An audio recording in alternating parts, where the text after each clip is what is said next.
हैं वो स्पेशली जो है एडिटोरियल सेक्शन का अर्धवार्षिकी है, और आपका इसमें जो है वो आपका जनवरी 2023 से जो है जून 2023 तक के सारे करंट इवेंट को ऐड किया गया है। ठीक है, आज जो है वो वीडियो नंबर आपका 14 ऑलरेडी बन चुका है, तो ये आपका 15 होगा। ठीक है ना, तो 15 नंबर का ये वीडियो होगा। चलिए यहाँ पे डिटेल से देखते हैं। अगर आपने नहीं देखा होगा तो जा कर के आप प्लेलिस्ट से देख लीजिएगा। ठीक है। यहाँ पे बताया जा रहा है कि स्वतंत्रता के 75 वर्ष में जो है भारत के 75 रामसर साइट्स के बारे में है। तो यहाँ पे देख लीजिए क्या क्या आपको जानना चाहिए। तो वर्ष 2022 में जो है रामसर स्थलों में जो शामिल भारत की महत्वपूर्ण भूमियों को देखेंगे। तो डिटेल से पहले देख लेते हैं। यहाँ पे हम लोग डिटेल ही पढ़ रहे हैं क्योंकि एमसीक्यू वगैरह जो भी आपका 1 से लेकर के 12 तक का मैंने करा दिया है। आपका जितने भी करेंट इवेंट थे, उसके अलावा मैंने मंथली भी कराया है आपका जनवरी से लेकर के जून तक का। तो आप एक बार ज़रूर वॉच कर लीजिएगा जितना, अगर नहीं देखे होंगे तो जनवरी से लेकर के मैंने जून तक का सारा करंट भी करा दिया है। वन लाइनर फॉर्मेट में है, आपका एमसीक्यूज के फॉर्मेट में भी आपको 12 प्रैक्टिस सेट को भी मैंने कराया है। ठीक है, तो चलिए यहाँ पे देख लेते हैं हम लोग भारत के आद्य भूमियों के बारे में हमको क्या क्या जानना चाहिए। और ये आप याद रखिए लीजिएगा कि ये हम डिटेल पढ़ रहे हैं। ठीक है, वन लाइनर ये नहीं है। आगे देखिए बताया जा रहा है कि आर्द्र भूमि संरक्षण हेतु जो है वो आपका 1971 में ईरान के रामसर में सम्मेलन हुआ था। इसके समझौते जो है 1975 से प्रभावी हुए। ठीक है, रामसर कहाँ है? तो ईरान में एक जगह है। भारत में इसमें जो है आपका शामिल हुआ था, तो 1982 में भारत इसमें शामिल होता है। और विश्व में जो है 2400 से लेकर के अधिक रामसर साइट है। वर्ल्ड वाइड अगर बात करें तो 2400 से ज़्यादा आपके रामसर साइट है। उसी के अलावा बताया जा रहा है कि अक्टूबर 2022 की बात करें, भारत में आपके अंतर्राष्ट्रीय आर्द्र भूमि की संख्या जो हो गई है आपके 75 हो चुके हैं। ठीक है, अभी अपडेट भी आप होते रहेंगे। ठीक है ना, तो अभी 75 है। 75 जो रामसर स्थल के रूप में शालबुल आर्द्र भूमि जो कि आपका जम्मू कश्मीर में शामिल किया गया। तो याद रखिएगा शालबुल कहाँ का है? तो ये जम्मू कश्मीर का आर्द्र भूमि है। यहाँ पे देख लेते हैं कि 2022 में जो हमको रामसर अभी समय में आपका जो भारत की अर्धभूमि है, तो आप यहाँ पे जो है कौन सा जो है अर्धभूमि किस राज्य से, ये इम्पोर्टेंट है। तो अगर आप बात करेंगे कि जड़िया वन्य जीव अभयारण्य जो आर्द्रभूमि है तो गुजरात में है। वखीरा वन्य जीव अभयारण्य कहाँ है? तो यूपी में है। सांख्य आपका सागर कहाँ है? तो मध्य प्रदेश में है। पाला आपका आर्द्रभूमि मिजोरम में है। पीछेवरम जो है आपका कहाँ है? तो ये आपका तमिलनाडु में है। ठीक है, उसके अलावा पीछेवरम मैनग्रोव जो है आपका कहाँ है? तो तमिलनाडु में है। पल्लीकरनई मार्च आपका रिजर्व फॉरेस्ट कहाँ? तमिलनाडु में। करिकली आपका जो है पक्षी अभयारण्य, ये भी तमिलनाडु में। कुंथनकुलम आपका पक्षी अभयारण्य जो है ये भी कहाँ है? तो यह भी आपका तमिलनाडु में हो जाएगा। ठीक है, आगे बताया जा रहा है कि अगर बात करें मन्नार की खाड़ी, आप समुद्री आपका जो है मन्नार की खाड़ी समुद्री बायोस्फीयर रिजर्व से, तो ये तमिलनाडु में है। बेम्बनूर वेटलैंड जो है वो भी तमिलनाडु में। वेलोड आपका जो है आपका तमिलनाडु में। वेदांथल पक्षी अभयारण्य तमिलनाडु में, मोस्टली तमिलनाडु में ही है। उदयमार्थपुरम जो है पक्षी अभयारण्य जो है तमिलनाडु में है। उसके अलावा चित्रागुंडी पक्षी अभयारण्य जो है आपका कहाँ है? तो आपका तमिलनाडु में। ठीक है, आगे देखिए बताया जा रहा है क्या कि यहाँ पे जो है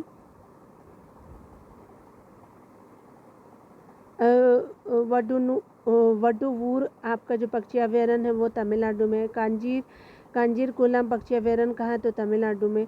सतकोशिया आपका गौज है तो उड़ीसा में है। ठीक है, तम्पारा आपका जो है झील कहाँ है? तो आपका क्या है? तो ये उड़ीसा में है। आगे देखते हैं हमारा क्या है। आगे जो है आपका बताया जा रहा है कि अंशुपा झील जो है वो कहाँ है? तो अंशुपा झील जो है आपका उड़ीसा में है। हीराकुंड जलाशय कहाँ है? तो आपको उड़ीसा में। सिरपुर वेटलैंड कहाँ है? तो मध्य प्रदेश में। यशवंत सागर आपका कहाँ है? तो ये आपका क्या है? मध्य प्रदेश में। थाने क्रीक कहाँ? महाराष्ट्र में। ठीक है, नंदा झील कहाँ है? तो ये आपका गोवा में हो जाएगा। ठीक है, तो नंदा झील कहाँ? तो गोवा में। उसके अलावा रंगनाथीपू पक्षी अभयारण्य जो है कर्नाटक में है। हाईगम वेटलैंड कंजर्वेशन कहाँ है? तो आपका जो है आपका जम्मू कश्मीर में है। उसके अलावा जो शालबुल यानी 75वां जो अगस्त में शामिल किया गया है आपका क्या है? तो ये आपका जम्मू कश्मीर में है। ठीक है, तो ये इस तरह से हमने रामसर साइट को देखा। देखिए स्पेशली मैं आपको बता देना चाहती हूँ कि क्या क्या इम्पोर्टेंट होगा। तो आपका जो है आर्द्र भूमि जो है और राज्य उसका पूछा जाता है, तो याद रखिएगा कि कौन कहाँ पे है। ठीक है ना, चलिए आगे देख लेते हैं। यहाँ पे बताया जा रहा है क्या कि अगर वन लाइनर फैक्ट के रूप में अगर देखें तो बताया जा रहा है क्या कि अगर बात करें हम लोग यूनाइटेड किंगडम में जो है 175 जो है आपका अधिक रामसर सूची में है, ठीक है। यूके के जो है 175 से ज़्यादा जो है वो अधिक जो है रामसर स्थल जो है आपका शामिल है। आगे बताया जा रहा है कि रामसर सूची में शामिल होने वाला प्रथम जो स्थल था ऑस्ट्रेलिया का कोबोर्ग प्रायद्वीप था, ठीक है। और ये जो पहला वर्ल्ड में अगर शामिल किया गया था तो 1974 में शामिल किया जाता है। भारत के पहले रामसर स्थल के बारे में शामिल आर्द्रभूमि की अगर बात करें तो ये चिल्का झील था, भारत का चिल्का झील। और आपका वर्ल्ड में अगर पूछेगा तो कोबोर्ग हो जाएगा जो ऑस्ट्रेलिया में है। आगे देखिए बताया जा रहा है क्या कि आपका जो है भारत का सबसे बड़ा आर्द्रभूमि झील जो है सुंदर वन वेटलैंड है, कहाँ पे है तो ये आपका पश्चिम बंगाल में है, ठीक है। सबसे बड़ा की अगर बात करें तो इसकी कितनी है तो 2549.44 वर्ग किलोमीटर फैला हुआ है, यानी 96.76 आपका जो है क्षेत्रफल को कवर करता है आर्द्रभूमि का। ये जो है सुंदरबन वेटलैंड जो आपका जम्मू कश्मीर आपका जो पश्चिम बंगाल में है, ठीक है ना, याद रखिएगा, ये हमेशा पूछा जाता है। उसके अलावा बताया जा रहा है कि भारत का छोटा जो आर्द्रभूमि स्थल है रेणुका वेटलैंड है जो आपका हिमाचल प्रदेश में है। भारत का पहला कृत्रिम आपका आर्द्रभूमि स्थल कहाँ तो हरिके बैराज है। उसके अलावा जो है कान्हा टाइगर रिजर्व में सबसे अधिक 461 आर्द्रभूमि है, ठीक है। कहाँ तो कान्हा जो मध्य प्रदेश का है तो उसमें 461 आपकी आर्द्रभूमि है, जिनमें अधिकांश जो है 2.25 हेक्टेयर से कम आकार के हैं, ठीक है। आगे बताया जा रहा है क्या कि अगर बात करें हम लोग भारत में सर्वाधिक रामसर स्थल जो है वो आपका तमिलनाडु में है सबसे ज़्यादा, अभी देखिए भी, और दूसरा जो है आपका उत्तर प्रदेश में है। तो उत्तर प्रदेश का आपका क्या है सेकेंड 10 है और आपका तमिलनाडु में 14 है। भारत के कुल जो 75 रामसर स्थल है उसका क्या है तो कितना हेक्टेयर है तो आपका जो है वो 13 लाख आपका 26,677 हेक्टेयर कवर करता है, जिसमें कि आपका 13.3 लाख हेक्टेयर में फैला हुआ है, ठीक है। तो 75 आपका रामसर स्थल इतने जगह को घेरते हैं। आगे बताया जा रहा है कि वर्ष 2014 से लेकर के 2022 तक जो है देश के रामसर स्थलों की सूची में 49 नई आर्द्रभूमि जोड़ी गई। कितनी तो 49 नई आर्द्रभूमि जोड़ी गई है। आगे देखिए बताया जा रहा है कि लक्षद्वीप के 2 तटों में जो है वो ब्लू फ्लैग प्रमाणन मिला है।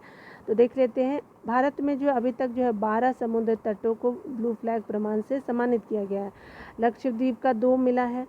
उसी के अलावा बताया जा रहा है कि ब्लू फ्लैग प्रमाणन आपका अंतर्राष्ट्रीय यूको स्तरीय टैग है जो समुद्र तटों को स्वस्थ, उसके अलावा सुरक्षित और सतत विकास में बढ़ावा देने का प्रयास करता है, ठीक है। तभी किसी भी आपको बीच को जो समुद्र तट को ब्लू फ्लैग मिलता है, ठीक है। उसके अलावा यह प्रमाण पत्र डेनमार्क के फाउंडेशन ऑफ इन्वायरमेंट एजुकेशन द्वारा प्रदान किया जाता है। जैसे आपका स्वास्थ्य हो गया, कितनी सुरक्षा है वहाँ की, आपका सस्टेनेबल डेवलपमेंट कितना है, ये सब देखा जाता है, ठीक है। देखिए यहाँ पे बताया जा रहा है कि 2021-22 में ब्लू फ्लैग लिस्ट में शामिल भारत के समुद्री तट को देख लेते। थुंडी कहाँ है तो थुंडी जो है लक्षद्वीप पे है। कदमत कहाँ तो ये भी लक्षद्वीप में है। कब आपका आया तो आपका अक्टूबर 2022 में ये दोनों को। और जो तमिलनाडु का कोवलम समुद्र तट जो है वो तमिलनाडु का है सितंबर 2021 में। और ईडन समुद्री आपका जो है समुद्र तट कहाँ है तो पुदुचेरी में सितंबर 2021 में। आगे देखिए बताया जा रहा है क्या कि इसके अलावा जो है शिवराजपुर यानी गुजरात का, घोघला दीव का, और कासरगोड और पदुविद्री कर्नाटक का, कप्पड़ जो होता है केरल का, ऋषिकुंडा जो है आपका आंध्र प्रदेश का, गोल्डन कहाँ का है तो आपका उड़ीसा का, और राधानगर जो है आपका अंडमान निकोबार का जो है वो समुद्री आपका तट ब्लू फ्लैग लिस्ट है, ठीक है। तो ये हमने देख लिया। देखिए यहाँ पे अभी जो है वो संख्या बढ़ चुकी है, ठीक है। अभी मैं आपको 30 जुलाई की बात बता रही हूँ, 30 जुलाई 2023 का जो है, ठीक है। तो आपका जो है हमने 29 जुलाई 2023 को बाघ दिवस के रूप में मनाया है, ठीक है ना। 29 जुलाई को ही टाइगर डे मनाते हैं, ठीक है। तो अभी जो बाघों की संख्या बढ़ चुकी है, याद रखिएगा। तो इसको मैं छोड़ रही हूँ, इसका अपडेट जो है वो आया है अभी 30 जुलाई के पेपर में भी दिया हुआ है कि आपका जो है बाघों की संख्या बढ़ चुकी है, ठीक है। और सबसे ज़्यादा जो है टॉप पे कौन है तो आपका जो है वो भारत है, मतलब भारत में मध्य प्रदेश जो राज्य है सबसे ज़्यादा आपका टाइगर वहाँ पे है, ठीक है ना। तो ये देख लीजिएगा। दूसरा कर्नाटका का है, ठीक है। तो जैसे ही आता है तो मैं उसको करंट में कवर कर दूँगी, ठीक है ना। तो इसलिए मैं इसको छोड़ रही हूँ, ठीक है, क्योंकि मैंने पढ़ लिया तो फिर उसको बताने का कोई मतलब तो है नहीं। चलिए यहाँ देखिए राष्ट्रीय हरित हाइड्रोजन मिशन को देखिए। तो आपको बताया जा रहा है कि राष्ट्रीय हरित हाइड्रोजन मिशन शुरू करने का उल्लेख जो है वो आपका वित्त मंत्री निर्मला सीतारमण ने केंद्रीय बजट 2021-22 के प्रस्तुत करते हुए किया। कब आया तो आपका राष्ट्रीय हरित हाइड्रोजन मिशन तो आपका केंद्रीय बजट 21-22 में आया है। अभी हम लोग 23-24 का पढ़े हैं ना, तो ये 21-22 में आया है। आगे बताया जा रहा है क्या कि भारत सरकार ने 4 जनवरी 2023 को 19,744 करोड़ रुपए की लागत से राष्ट्रीय हरित हाइड्रोजन मिशन को मंजूरी दी है। कितने हज़ार की? तो 19,444। कब? तो आपका 4 जनवरी 2023। और कब केंद्रीय बजट में आई थी? तो 2021-22 के केंद्रीय बजट में आई थी, याद रखेंगे ये। आगे बताया जा रहा है कि इस मिशन के कार्यान्वयन के लिए नोडल एजेंसी के रूप में नवीन और नवीकरणीय ऊर्जा मंत्रालय को बनाया गया है। यही आपका जो पूरा मतलब केयर करेगा इससे रिलेटेड। आप देखिए मुख्य विशेषताएं को देखिए।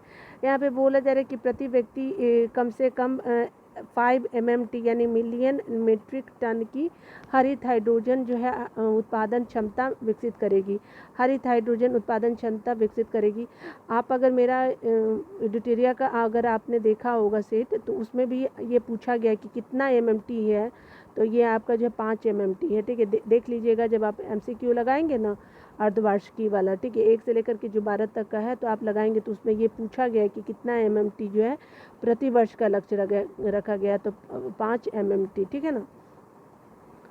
मैं एक्स्ट्रा पॉइंट इसलिए बताते चलती हूँ ताकि आपको ध्यान रहे। जीवाश्म ईंधन के आयात में जो है 1 लाख करोड़ से अधिक की संचयी कमी और आपका 6 लाख से अधिक आपका क्या है कि आपकी अधिक नौकरियां जो है सृजित होने का अनुमान है, उम्मीद है। तो जीवाश्म ईंधन के आयात से 1 लाख करोड़ की अधिक की संचयी कमी करनी है और आपकी जो है 6 लाख से अधिक नौकरियां का सृजन किया जाएगा आपका जो हरित हाइड्रोजन अगर होता है तो, ठीक है। आगे देखिए बताया जा रहा है कि आपका जो है अक्षय ऊर्जा की क्षमता में लगभग 125 गीगावाट की वृद्धि और आपका अक्षय ऊर्जा कितना, तो 125 गीगावाट की वृद्धि हुई है। और आपका बताया जा रहा है कि ग्रीन हाउस गैस के वार्षिक उत्सर्जन में जो है लगभग 50 MMT की कमी की जाएगी, ठीक है। कितना अक्षय ऊर्जा की क्षमता में कितना वृद्धि, तो 125 गीगावाट की वृद्धि। उसके अलावा जो है आपका ग्रीन हाउस गैसों में कि वार्षिक उत्सर्जन में जो है 50 MMT की ये कमी की जाएगी, ठीक है। आगे देखिए बताया जा रहा है क्या कि नीति आयोग की रिपोर्ट के अनुसार अगर बात करें तो भारत में हरित हाइड्रोजन बाजार का संचयी मूल्य जो है वो 2030 तक 8 बिलियन अमेरिकी डॉलर और वर्ष 2050 तक जो है 340 मिलियन अमेरिकी डॉलर हो जाएगा, ठीक है। यानी कहने का मतलब कि अगर भारत में आपका हरित हाइड्रोजन बाजार का संचयी 2030 तक कितना हो जाएगा, तो 8 बिलियन हो जाएगा और 2050 अगर 20 साल और बढ़ा देंगे तो 340 मिलियन अमेरिकी डॉलर हो जाएगा, ठीक है। तो बढ़ता रहेगा। उसके अलावा यहाँ पे एक और पॉइंट बताया जा रहा है कि इसके अलावा हरित हाइड्रोजन को अपनाने से 2050 तक जो संचयी कार्बन डाइऑक्साइड की उत्सर्जन में 3.6 गीगा टन की कमी होगी। कितना? 3.6 गीगा टन की आपकी कमी होगी CO2 में, क्योंकि CO2 जानते हैं इन्वायरमेंट के लिए अच्छा नहीं है। बहुत सारे आपका जो इन्वायरमेंट के चेंज का सबसे ग्लोबल वार्मिंग का सबसे बड़ा रीजन CO2 ही है, कार्बन डाइऑक्साइड ही है, ठीक है। प्रोजेक्ट चीता को देख लीजिए। तो ये यहाँ पे क्या है, तो आपका जो है वर्ष 1952 में जो है भारत से विलुप्त हुए चीतों को जो है आपका प्रोजेक्ट चीता के तहत जो भारत में लाने की शुरुआत की जा रही है, ठीक है। आगे बताया जा रहा है कि प्रोजेक्ट चीता के तहत अगर बात करें तो ये 17 सितंबर 2022 को जो नामीबिया के 8 अफ्रीकी चीते यानी 5 आपकी मादा थी और 3 नर था, ठीक है, जिसमें से आपका कुनो राष्ट्रीय मध्य प्रदेश के कुनो राष्ट्रीय उद्यान में लाया गया। तो ये आप याद रखें, मध्य प्रदेश और कुनो राष्ट्रीय उद्यान। आगे बताया जा रहा है कि इसकी निगरानी हेतु सरकार ने 9 सदस्यीय एक कार्यबल को 2 वर्ष की अवधि के लिए गठित किया है। ये 2 साल तक चलेगा।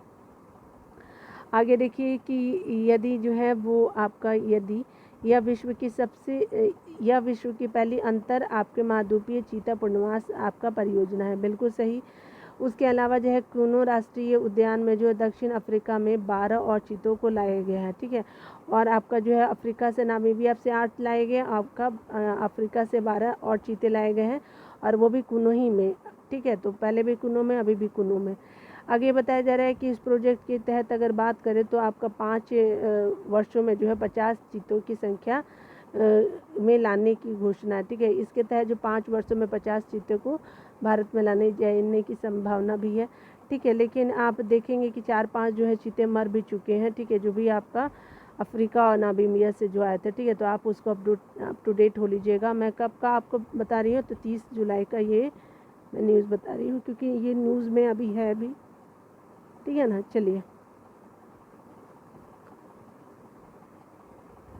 चलिए अभी हम लोग देखेंगे COP27 के बारे में।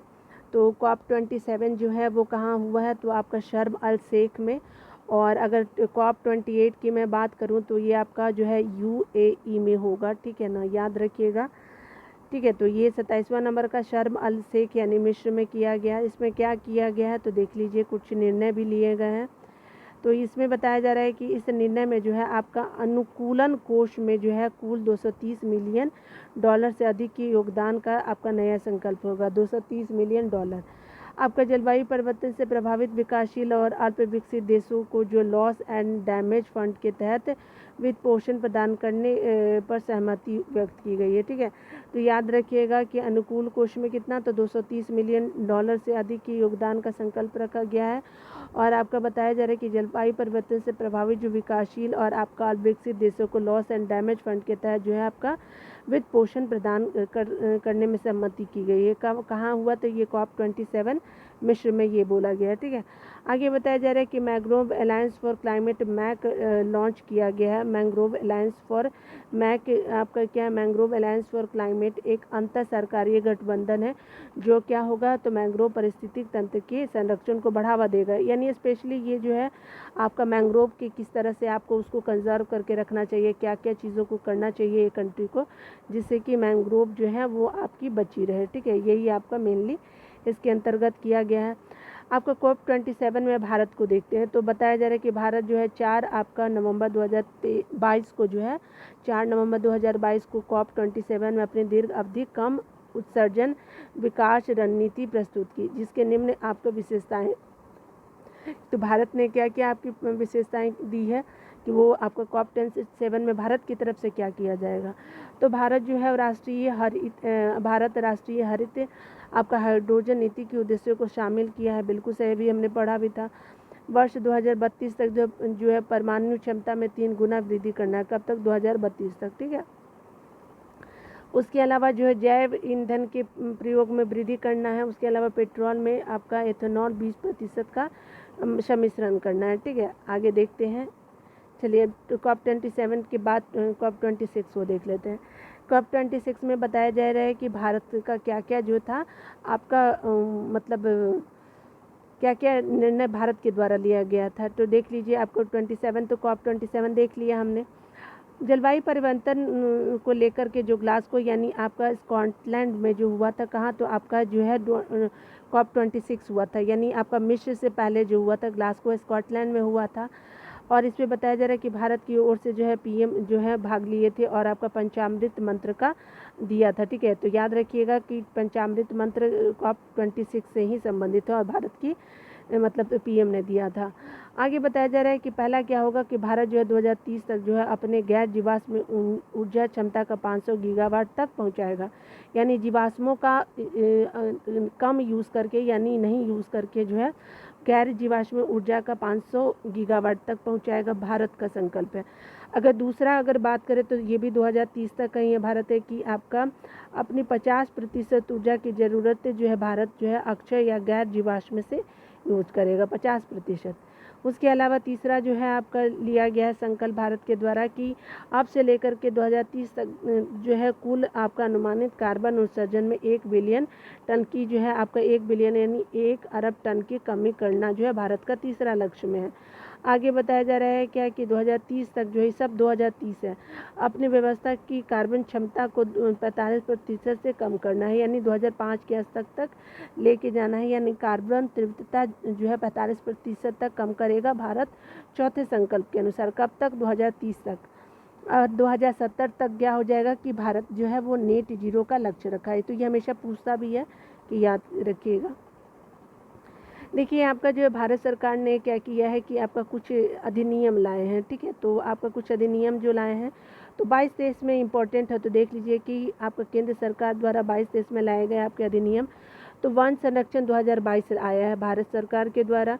तो पर्यावरण, वन और जलवायु परिवर्तन मंत्रालय ने वन संरक्षण 2022 को वन अधिनियम 1980 के आपको के तहत अधिसूचित किया है, ठीक है? वन संरक्षण 2022 का जो है वो आपका 1980 के तहत अधिसूचित किया है।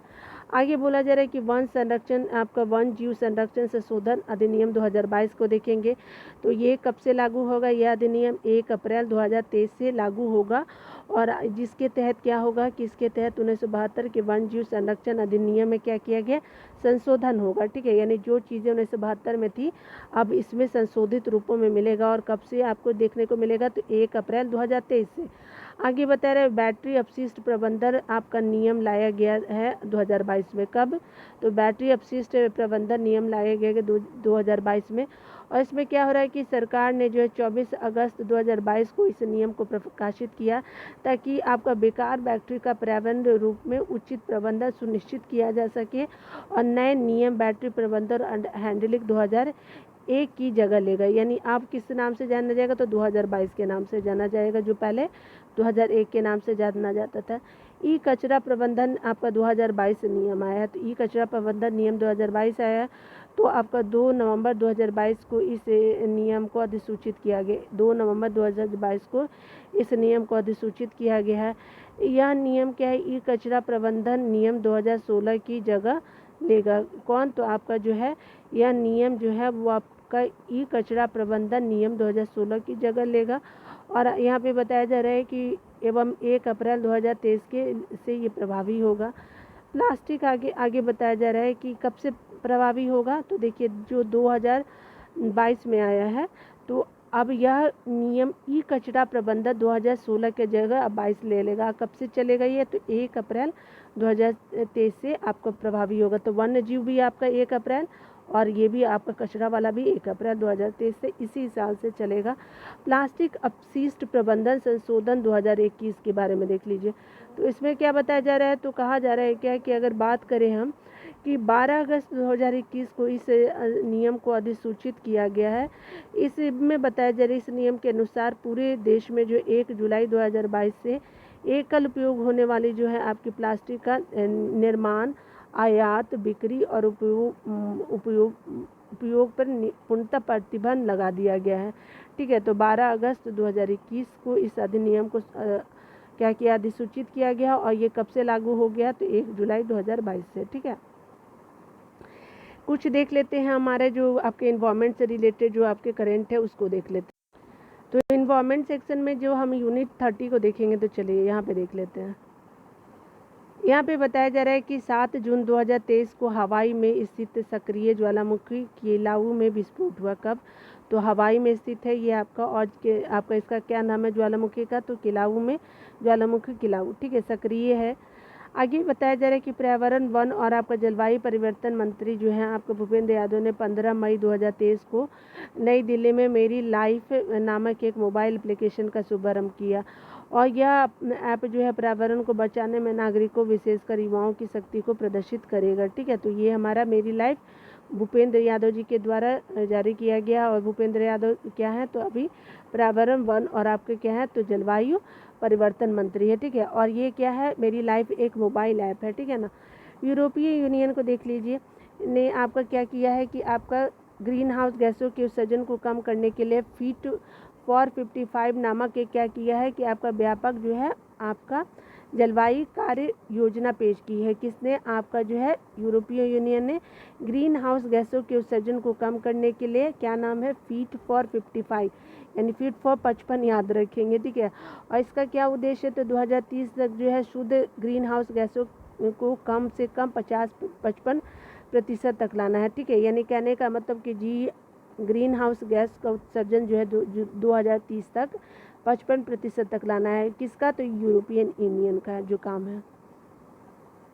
आगे बताया जा रहा है कि अगर बात करें ब्रिटेन के जो हमारे पीएम हैं, ठीक है? तो ब्रिटेन के प्रधानमंत्री ऋषि सुनक ने जो है वो ब्राज़ील के अमेजन फंड में जो है वो आपका $101 जो है $101 जो है मिलियन से लेकर के जो से अधिक का आपका योगदान देने की घोषणा की है। तो डॉलर कितने, $101 मिलियन जो है आपका अधिक का योगदान देने की घोषणा की है, जो आपका दक्षिण अमेरिकी वर्षा वनों में वनों की कटाई को रोकने का आपका प्रयास करेगी। और इसमें क्या होगा कि आपका जो दक्षिण अमेरिका में वर्षा वनों में वनों की कटाई को रोकने का प्रयास करेगा। और कितना है, तो 101 मिलियन आप याद रखेंगे, ठीक है। आगे बताया जा रहा है क्या, और ये डॉलर में है, ठीक है। देखिए बताया जा रहा है कि संस्था UN इकोनॉमिक आपका social commission for Asia and the Pacific ESCAP ने हाल ही में रेस टू नेट जीरो शीर्षक से एक रिपोर्ट जारी की है। क्या नाम है, तो इसका अगर बात करें तो संस्था है UN economic and social commission for Asia and the Pacific ESCAP ने हाल ही में रेस टू नेट जीरो शीर्षक से जो है एक रिपोर्ट जारी की है, ठीक है। आगे देखिए बताया जा रहा है कि मई 2023 में UNEP द्वारा जो है turning of the tap, how the world can and plastic pollution and create the circular economic, ठीक है। तो क्रिएट सर्कुलर इकोनॉमी शीर्षक से एक आपका रिपोर्ट किसने जारी की है, तो आपका UNEP, ठीक है, यूनाइटेड नेशन एनवायरनमेंट प्रोग्राम जो है, ठीक है। तो ये हमने देख लिया। आगे बताया जा रहा है कि देखिए ये आपको पूरा लाइन दे देगा, ठीक है ना, ये वाली turning of the tap, how the world can and plastic pollution and create a circular economy, ये लाइन दे देगा और आपको बताना होगा कि संस्था कौन सी है, तो UNEP हो जाएगी। आगे बताया जा रहा है कि राष्ट्रीय बाघ संरक्षण प्राधिकरण NTCA ने हाल ही में यह घोषणा की कि अरुणाचल प्रदेश में दिबांग आपका वन्यजीव अभयारण्य को जल्द ही बाघ अभयारण्य के रूप में अधिसूचित किया जाएगा, ठीक है। यानी इसमें बाघ आपको देखने के लिए इन फ्यूचर मिल सकते हैं, ठीक है।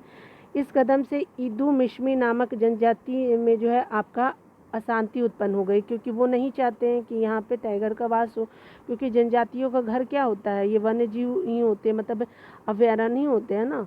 इसीलिए इदू मिश्मी नामक जो जनजाति हैं वो बहुत ही दुखी हैं, क्योंकि उनका मानना है कि एक टाइगर रिजर्व वन उनकी पहुँच से बाधा बनेगा, ठीक है। वन में वो नहीं जा पाएंगे, ठीक है, क्योंकि जानते हैं कितना खतरनाक होता है टाइगर। आगे बताया जा रहा है कि ऑस्ट्रेलिया ने कार्बन डाइऑक्साइड के उत्सर्जन को कम करने के लिए सेफ गार्ड मैकेनिज्म लॉन्च किया है। तो याद रखेंगे किसने, तो आपका ऑस्ट्रेलिया ने, क्या, तो सेफ गार्ड मैकेनिज्म। आगे बताया जा रहा है कि 9 अप्रैल को जो है गज उत्सव 2023 का उद्घाटन जो है काजीरंगा राष्ट्रीय उद्यान असम में राष्ट्रपति द्रौपदी मुर्मू ने किया, ठीक है। ये आगे देखिए बताया जा रहा है कि तमिलनाडु सरकार ने जो है थान थाई पेरियार आपका वन्यजीव अभयारण्य को राज्य का 18वां वन्यजीव अभयारण्य घोषित करने का निर्णय लिया है। तो थानथाई पेरियार अभयारण्य वन्यजीव अभयारण्य को राज्य का 18वां वन्यजीव अभयारण्य घोषित करने का निर्णय किसने, तो तमिलनाडु ने लिया है। क्या नाम है, थानथाई पेरियार आपका वन्यजीव अभयारण्य, ठीक है। ये 18वां होगा तमिलनाडु से रिलेटेड। ट्रांसलोकेशन प्रोजेक्ट के तहत अगर बात करें तो गुजरात की गवर्नमेंट ने 40 वयस्क और आपका उपवयस्क एशियाई शेरों को राज्य में वर्डा आपका जो है वन्यजीव अभयारण्य में स्थानांतरित करने की घोषणा की है। तो याद रखिएगा वर्डा वन्यजीव अभयारण्य कहाँ है, तो आपका जो है गुजरात में। आगे बताया जा रहा है क्या कि आपका संयुक्त राष्ट्र का विश्व मौसम विज्ञान संगठन ने global green house gas monitoring infrastructure पेश किया है। क्या किया है, तो आपका संयुक्त राष्ट्र का विश्व मौसम विज्ञान संगठन ने global green house gas monitoring infrastructure पेश किया है, जिसका उद्देश्य क्या है, तो जिसका उद्देश्य जो है ग्रह आपका जो है वार्मिंग प्रदूषण को मापने के बेहतर तरीके प्रदान करें। इसका उद्देश्य क्या है, तो ग्रह वार्मिंग जो है वो आपका प्रदूषण को मापने के बेहतर तरीके क्या करना है, प्रदान करना और नीतिगत विकल्पों को सूचित करने में मदद करना है, ठीक है। आगे देखिए, भारत ने बड़ी बिल्लियों को रक्षा करने के लिए जो नेतृत्व में एक मेगा वैश्विक गठबंधन शुरू करने और आपका $100 मिलियन की गारंटी धनराशि के साथ 5 वर्षों में समर्थन का आश्वासन दिया है। किसने, भारत ने। आगे बताया जा रहा है क्या कि प्रस्तावित आपका international big cat alliance IBCA 7 बड़ी बिल्लियाँ जैसे बाघ हो गए, शेर हो गए, तेंदुआ हो गए, हिम तेंदुआ हो गए, प्यूमा, जगुआर और चीता के संरक्षण और पुनर्वास में की दिशा में काम करेगा। कौन, भारत। आगे बता रहा है कि अंतर्राष्ट्रीय ऊर्जा एजेंसी द्वारा जारी जो CO2 इमिशन इन 2022 रिपोर्ट आई है, ठीक है। तो किसने जारी किया है, तो अंतर्राष्ट्रीय ऊर्जा एजेंसी ने CO2 इमिशन इन 2022 रिपोर्ट के अनुसार 2022 में वैश्विक ऊर्जा स्तर में आपका CO2 उत्सर्जन में क्या हुई, 1% से भी कम की वृद्धि हुई है। ठीक है, यानी 1% से कम की वृद्धि हुई है आपका CO2 में। ठीक है, आगे देखते हैं। आगे बताया जा रहा है क्या कि अगर बात करें अमृत धरोहर आपका जो है योजना का उद्देश्य ये क्या है, तो आपका अमृत धरोहर योजना का उद्देश्य क्या है, तो आर्द्र भूमियों के स्तंभ उपयोग को बढ़ावा देकर के उनका संरक्षण करना है। ठीक है, आगे बताया जा रहा है कि मिस्ट्री योजना का मुख्य उद्देश्य जो है समुद्र तट के किनारे जो है मैंग्रोव वृक्षारोपण करना है। तो मिस्ट्री योजना के जो है वो आपका मुख्य उद्देश्य क्या है, तो समुद्र तट के किनारे मैंग्रोव वृक्षारोपण करना है। देश के तटीय इलाकों में मैंग्रोव के पौधे रोपे जाएंगे। ठीक है, आगे बताया जा रहा है क्या कि आपको बोला जा रहा है कि केंद्र सरकार ने गुजरात के एक क्षेत्र गिर में जो है सियाई शेरों के संरक्षण के लिए लायन @47 विजन पर अमृतकाल योजना का अनावरण किया। तो क्या नाम है, तो केंद्र सरकार ने गुजरात के एक क्षेत्र गिर में सियाई शेरों के संरक्षण के लिए लायन @47 विजन फॉर अमृतकाल, ठीक है, योजना का अनावरण किया। तो आपका जो है गुजरात में केंद्र सरकार ने किया। आगे बताया जा रहा है कि 1972 में स्टॉकहोम सम्मेलन के 50 वर्ष पूरे होने के उपलक्ष्य में स्वीडन की राजधानी स्टॉकहोम में जो है स्टॉकहोम +50 का आयोजन किया गया। कहाँ, तो स्वीडन की राजधानी स्टॉकहोम में स्टॉकहोम +50 का आयोजन किया गया, क्योंकि आपका स्टॉकहोम सम्मेलन 1972 का 50 साल हो गया है। आगे बताया जा रहा है कि संयुक्त राष्ट्र महासागर आपका सम्मेलन 2022 केनिया पुर्तगाल के समय मेजबानी में लिस्बन में आयोजित किया गया। कहाँ, तो आपका संयुक्त राष्ट्र महासागर सम्मेलन 2022 केनिया और आपको पुर्तगाल की सब मेजबानी में लिस्बन में आयोजित किया गया। यह जो है सम्मेलन लिस्बन घोषणा पत्र के साथ आपका समाप्त हुआ। ठीक है, यह सम्मेलन जो है लिस्बन घोषणा पत्र के साथ समाप्त हुआ। आगे बताया जा रहा है क्या कि आपको प्रधानमंत्री नरेंद्र मोदी ने गुजरात के केवड़िया में स्थित जो statue of unity mission life style for environment का क्या किया, शुभारंभ किया। ठीक है, कहाँ, तो केवड़िया में किया है और स्टैच्यू ऑफ यूनिटी से मिशन लाइफ का आपका क्या किया, शुभारंभ किया है। किसने, तो हमारे PM ने किया है। और इसका काम क्या है मिशन लाइफ का, तो इसका उद्देश्य क्या है, तो पर्यावरण की रक्षा और संरक्षण के लिए व्यक्तिगत और सामूहिक कार्रवाई को बढ़ावा देना है। ठीक है, तो मिशन लाइफ जो है फुल फॉर्म के लाइफ स्टाइल फॉर एनवायरनमेंट हो जाएगा। आगे बताया जा रहा है कि इसके तहत कम से कम जो 80% गाँव और आपका शहरी स्थानीय निकायों को 2028 तक पर्यावरण के अनुकूल बनाने का लक्ष्य निर्धारित किया गया। तो इसके अंतर्गत जो है कम से कम 80% गाँव और शहरी स्थानीय निकायों को 2028 तक पर्यावरण के अनुकूल बनाने का लक्ष्य निर्धारित किया गया है। आगे बताया जा रहा है कि केंद्रीय पर्यावरण वन और जलवायु परिवर्तन मंत्री जो भूपेंद्र यादव ने 28 सितंबर 2022 को दुबई यानी संयुक्त अरब अमीरात में हुए 8वां वर्ल्ड ग्रीन इकोनॉमिक WGES के दौरान जो है वो मंत्री स्तरीय ग्लोमेज सम्मेलन का भारत का प्रतिनिधित्व किया। तो आपका जो है मंत्री स्तरीय ग्लोमेज सम्मेलन में भारत का प्रतिनिधित्व किया। तो देखिए ये कहाँ हुआ, तो आपका जो दुबई UAE के दुबई में हुआ और 8वां जो है वर्ल्ड ग्रीन इकोनॉमिक समिट के दौरान हुआ। ठीक है, याद रखिएगा। तो आपका 8वां नंबर का वर्ल्ड ग्रीन इकोनॉमिक समिट कहाँ हुआ, तो आपका UAE के दुबई में हुआ। और कौन गए, तो भूपेंद्र यादव, और वे क्या है, तो आपके पर्यावरण वन और जलवायु मंत्री है। ठीक है, तो भारत की तरफ से वही गए थे। ठीक है, आगे देखते हैं। आगे बताया जा रहा है कि नवंबर 2022 में संयुक्त राष्ट्र जो है आपका पर्यावरण आपका क्या नाम है, तो आपका नवंबर 2022 में संयुक्त राष्ट्र पर्यावरण सम्मेलन UNEP द्वारा अनुकूलन अंतराल रिपोर्ट 2022 जारी की। किसके द्वारा, तो UNEP के द्वारा। आगे बताया जा रहा है कि जम्मू कश्मीर का पल्ली पंचायत जो है भारत का पहला कार्बन न्यूट्रल पंचायत बन गया है। तो आपका पल्ली पंचायत जो है भारत का पहला जो है कार्बन न्यूट्रल पंचायत है। आगे देखिए बताया जा रहा है कि जनवरी 2023 में जो है वायु गुणवत्ता प्रबंधन आयोग ने दिल्ली और इसके आसपास के शहरों में जो है उद्योग आपका जो है घरेलू और अन्य विधि कार्यों में कोयले के उपयोग पर प्रतिबंध लगा दिया है। तो ठीक है, तो वायु गुणवत्ता जो है प्रबंधन आयोग ने दिल्ली और उसके आसपास के शहरों में उद्योग घरेलू और अन्य विविध कार्यों में कोयले के उपयोग पर प्रतिबंध लगा दिया गया, यानी कोयला आप यूज़ नहीं कर सकते हैं। ठीक है, यमुना पर आज़ादी का अमृत महोत्सव का कार्यक्रम जो अर्थ गंगा अवधारणा के तहत नई पहलों की शुरुआत की गई है।